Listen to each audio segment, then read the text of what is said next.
Ngayon, nandito tayo sa Sankyo Driving School, Fujisawa City, Kanagawa Prefecture. Tingnan nyo, ito yung mga sasakyan. It's a special car customized for driving school. Passenger seat, nandun yung brake para sa mga instructors. Ito namang, meron din stoplight, meron din lairway, nandun yung mga practice area pa motorcycle. Complete lahat. Pati yung mga area ng practice ng parking, nandun din, meron din yan. Driving school naman, 8,000 square meter ang requirement. Minimum of 8,000 square meter ang kailangang lot. No? Ito, sa tingin ko mga 15,000 square meter yung, o mas malaki pa. So, meron sila 50 plus unit. Tapos, meron sila 20 plus instructors. Then, almost 2,000 students every year. Nag-aaral sila dito, how to drive and get license. We are here, Fuji Driving School. Tingnan natin kung ano ang programa nila. How to get driving license in Japan. So let's go, tala na!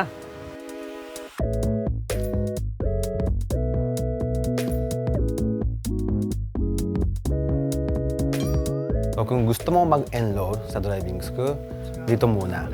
Check muna mata. Check muna eye kung malinaw ang mata mo. Meron sila indicator, tapos kung bagsak ka, hindi ka pwede mag-enroll. So now Elaine is checking no, kung pwede siya mag-enroll.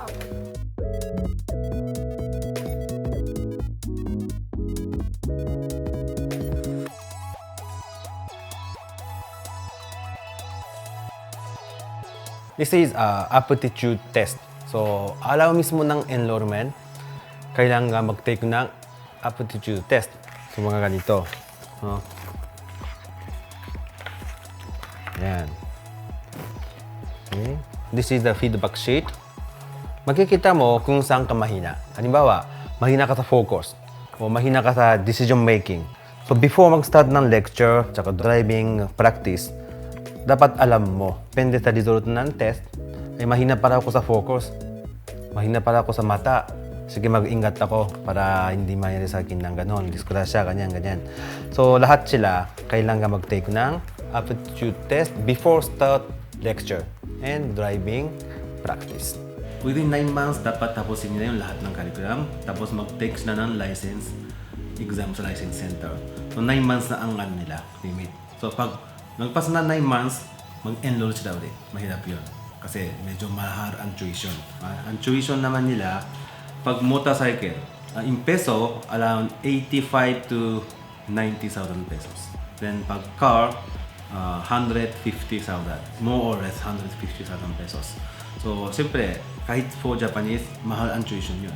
So, kailangan talagang tapusin ng within 9 months.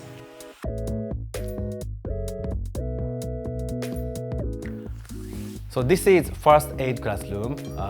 3 hours ang training. So, kasama din sa curriculum. 1 hour lecture and 2 hours ganito, actual practice. So, mandatory yan. Kahit motor, car, lahat ng estudyante kailangan mag-take ng 3 hours ng first aid class. So this is motorcycle driving simulator room. Then this is the simulator. Okay, now, nakaset siya ng pang-scooter, pang-automatic transmission motor. This is my instructor. So he will decide kung ano yung magiging program ko. Actually, 4 hours ang simulator. Pag motorcycle, we practice only inside driving school. So, dito sa simulator, we will practice outside, like city driving. So, 2 categories. One is legal driving technique, other one is risk management. Kung ano yung expected na mangyari sa kalsada, dito tayo mag-practice.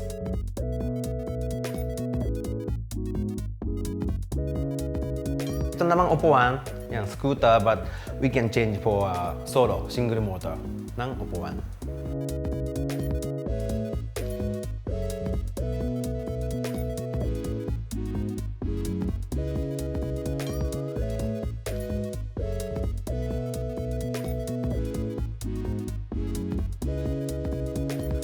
So this is a driving simulator. Ngayon ang ginagawa niya, expressway practice. Halimbawa, bago sila punta sa expressway, dito muna sila. Minsan, dapat oras ng expressway training, umuulan o nagsasnow. Hindi lang pang student, pati yung mga professional license, ginagamit din nila yon. So may iba't ibang situation like ganito, expressway, meron din risk management. So pwede mamili, depende sa curriculum. Pag kotse, may dalawang klase license. Automatic transmission and manual transmission. So both of them, kailangan mag-lecture tsaka actual driving practice. 34 hours ang lecture and 34 hours ang actual driving practice. Mag-lecture muna sila tsaka mga ilang hours simulator. Then pwede sila dito sa loob ng driving school.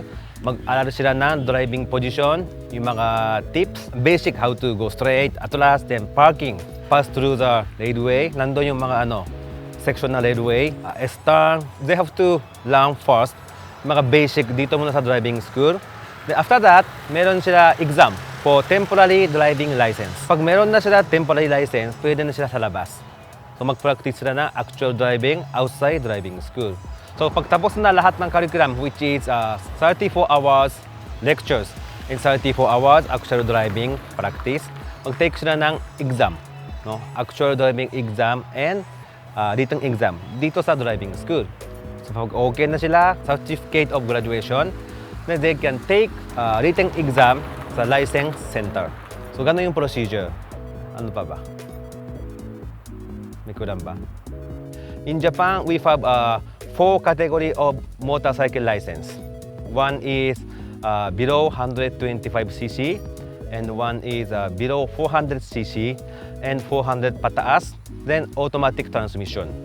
So they have 17 hours practice inside driving school, and they practice with their instructors all the technique, how to handle and control the motorcycle, how to curve, how to make balance, everything. Then after 17 hours, they will have a final test, which is straight balancing, like dumaan ka sa tulay. Then meron din slalom. Meron din sila S-turn, like this, S-turn. Wavy load, balancing. Dapat nakatayo ka, tapos balancing din sa waving load. So after all the exam, they have final test. So if you graduate from the driving school, you are exempted for the actual driving test.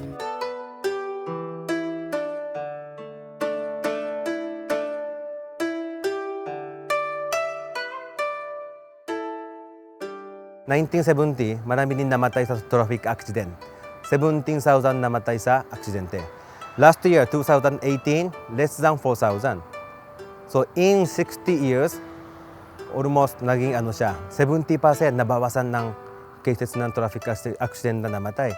So ano ang susi doon? Nagtanong na ako sa mga instructors, sa mga owner ng driving schools, pati yung association, ang susi talaga doon, education. Okay. Education tsaka disiplina. Sa tingin ko, meron tayong potential. Pakunti-kunti lang. Hindi namang compare, hindi namang ibig sabihin na mas mahusay ang Japan. Sa tingin ko, makaroon tayo ng idea para how to improve Filipino driving manner and skill, and how to improve traffic situation sa Pilipinas.